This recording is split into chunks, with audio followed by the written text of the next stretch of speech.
I'm Ryan Berry. Welcome to DarkeCountyMedia.com.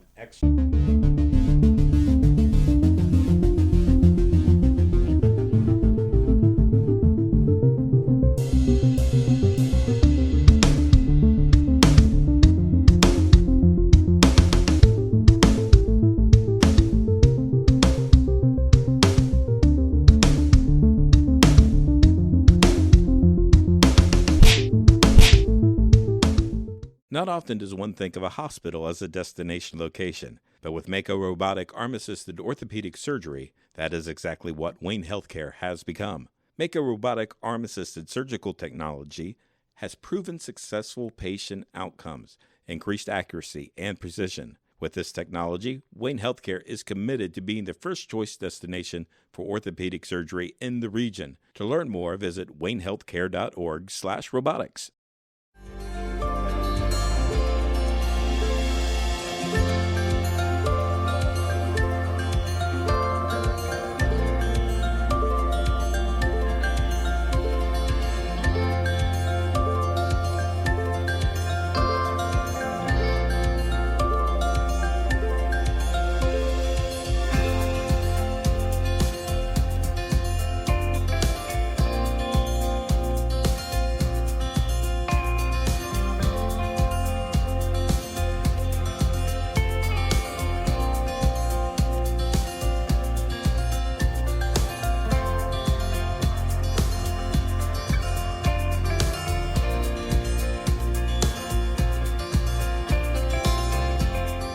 Here for you through every stage of life. Together we grow. Member FDIC, an equal housing lender. This is a program where we try to highlight some of the positives that are taking place around Darke County. We've done a good job with that in the past. Last week we had Dick Brown, who has his annual light show up and going right now. So swing by Reckworth and Jaysville St. John, get a glimpse of some of the lights that he's been doing for the past few years, several years actually. That's going on. But as we get closer to the end of the year, we want to get some of the movers and shakers, so to speak, of Darke County involved. And so today we're going to talk with Matt Aultman from the Darke County Commission office and kind of go over some of the highlights and positives that are taking place in Darke County, or that took place in Darke County in 2019, and what we can look forward to in 2020. So Matt, welcome to the program. And really quite a few things have been going on this year, and one of the most visible probably is the annex. And where do we stand on the annex to the courthouse, and how long until it's open? Well, it's kind of nice to see the scaffold come down the plastic, to see the stone on the building and how well it matched with the courthouse itself. And right, we got it almost weather tight. They got to put some windows in it yet, and then they got to do the whole interior. So they're looking at, the original completion date was December 15th. Now they're telling us at the end of the year. They had some scheduling issues and things come up, but hopefully we want to have that thing completed so when tax time comes up, we can have that open for the public to come in and do, us money grubbing commissioners want the tax money. But no, it's just more of an ease thing, because when you walk in that annex, there's going to be two modes. When you come through the security, there's a ramp to go down to the basement like was there. Mm-hmm. And then there's a brand new set of stairs on the inside to take you to the first floor. Okay. So there's going to be a little bit of ease of getting in and out of there, because there's the old doors that was never used for eons on the back of the courthouse has been replaced prior to this project, and they're going to be able to use that. But we're going to have all this kind of completing about the same time as all of our security equipment is coming in for that. So there's going to be a walk-through metal detector, which you see at most places anymore. And then we're also going to have an x-ray for, like, if you bring your purse or briefcase or something in.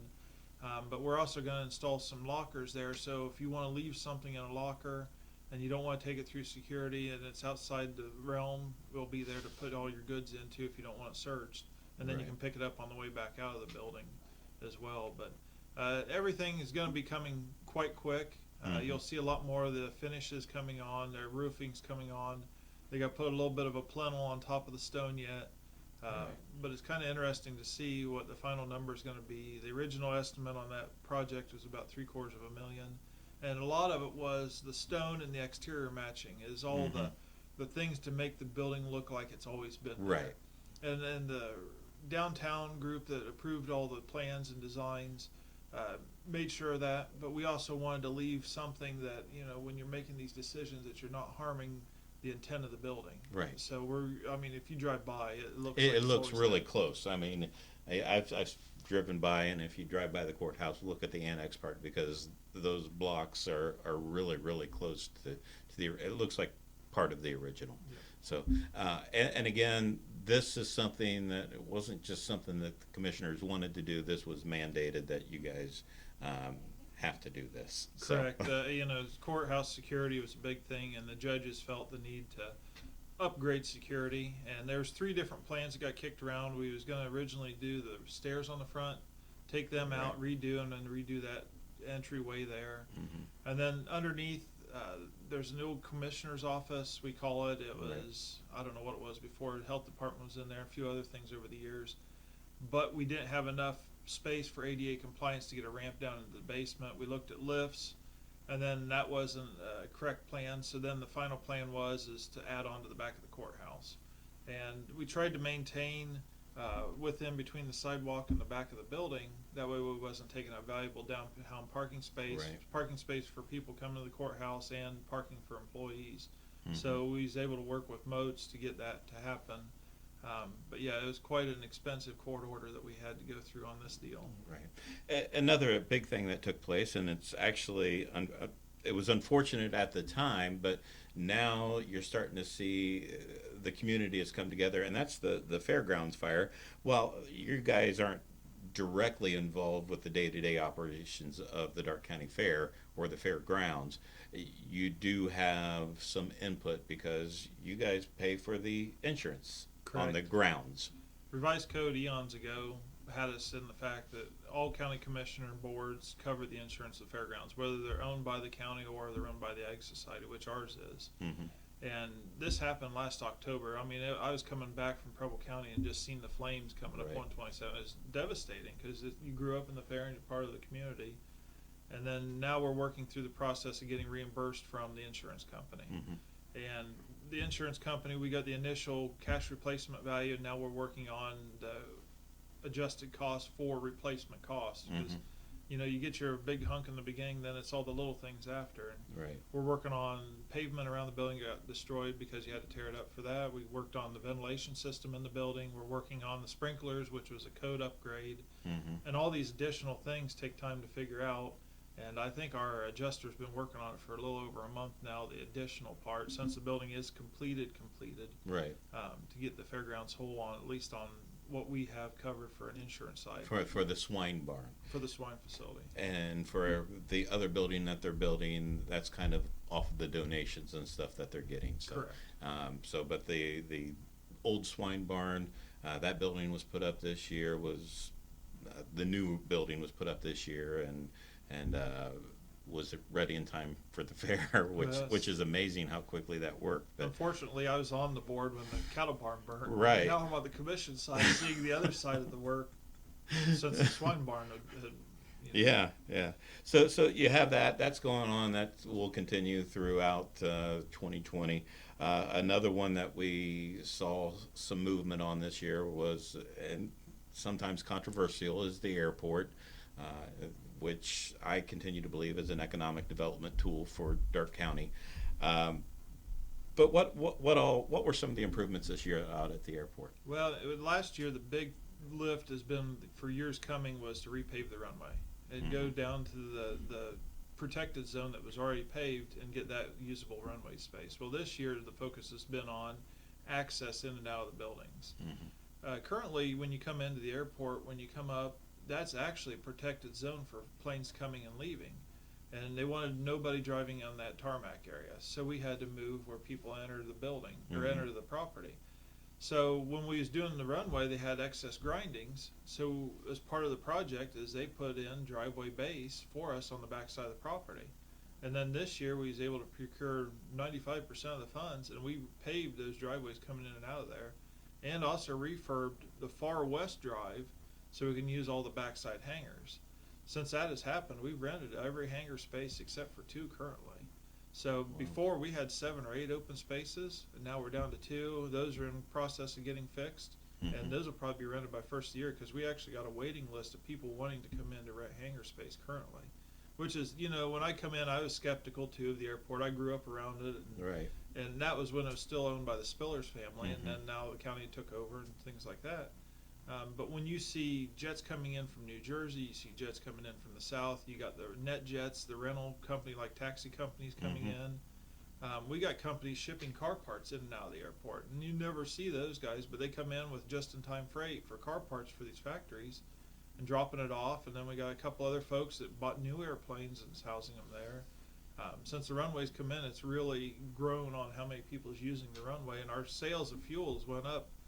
Normally it's around 40,000, but we're going to be cresting over 50,000 in fuel sales over the last, you go back 10 years and the numbers on fuel sales is up for the first time in a great many years. And that's really where you can tell whether or not the airport is being used is through the fuel sales, because if they want to take off, they got to fill up. So that kind of gives you an indicator of what's going on there. So it's showing that some of the work that you guys have done already is starting to pay off. Well, and Darke County has always been #1 in agriculture, and with the fungicides and the issues with the crops here in the county with the moistures and stuff, you need an airport, because the only way to apply fungicides effectively is with a high boy running through your crops or with an airplane. Right. And with the installation of cover crops now, they're applying fungicides in the spring and they're applying cover crops in the fall. So now you got a plane that was only coming in once a year. Now they're coming in twice a year, applying 2 different products. And we're seeing a lot more of that. I mean, just going out and around the county, you see the planes flying over a lot more often than you had in probably the previous 10 years, I think. Over the last couple of years is something that I've noticed. Okay, moving on. Let's talk a little bit about Union City, the street upgrades over there. That's something you guys have had your hand in. Well, every year the state of Ohio procures us a 2-year budget worth of community development block grant money. So what they do is each of the communities can apply to this fund, and then we as commission board go out and look at the projects and determine which one's more needing. So one of the projects that come up was Union City streets. And if you've driven through Union City, they're making strides to improve the city, and one thing was the streets and sewers. Well, from the street that connects from Sutton's almost up to the fire department, it's one off the main street. They're going in and restructuring that whole street, clear down from the base, clear out curbs, sidewalks, sewers, street.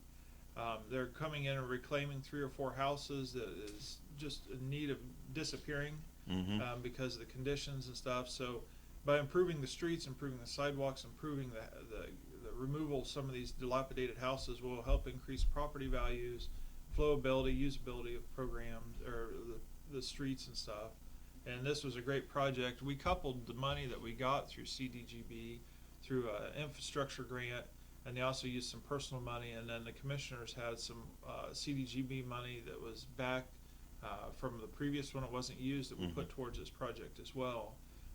From that fund in the near future, you're going to see that money used towards New Madison's water tower. They procured money for the water tower, but we're going to use some of our extra money to put in the fencing, generators, things like that in the coming year. So that'll be a project for next year. So for Union City, what is it costing, I guess, the residents of Union? What is Union City's share into this? Do they have a share in this? They have a matching fund share, but we was able to couple some of our money with some of the other monies. So their share is kind of like what our FAA grants are, a very minimal portion of the money. So you have very little community dollars going in to make this happen. I believe there's $1 million+ improvement, and I believe 700 to 800,000 of it is coming from grant money from the state and grant money from our old funds. Okay. So that's a chunk of change coming into a community with no community I shouldn't say no, but minimal community dollars, minimal tax dollars going into the project. To improve the community. I tell you what we're going to do. We're 15 minutes into this. We're going to do 2 parts then. So if you can stick around, what I'm going to do is this will be it for this program, but join us again next week, and we'll talk a little bit more about the Darke County Commission. So until next week, have a great week. Are you looking for a new family medicine provider? Look no further than Union City Medical Center. They have 2 locations to better serve you and your family in Union City and Greenville.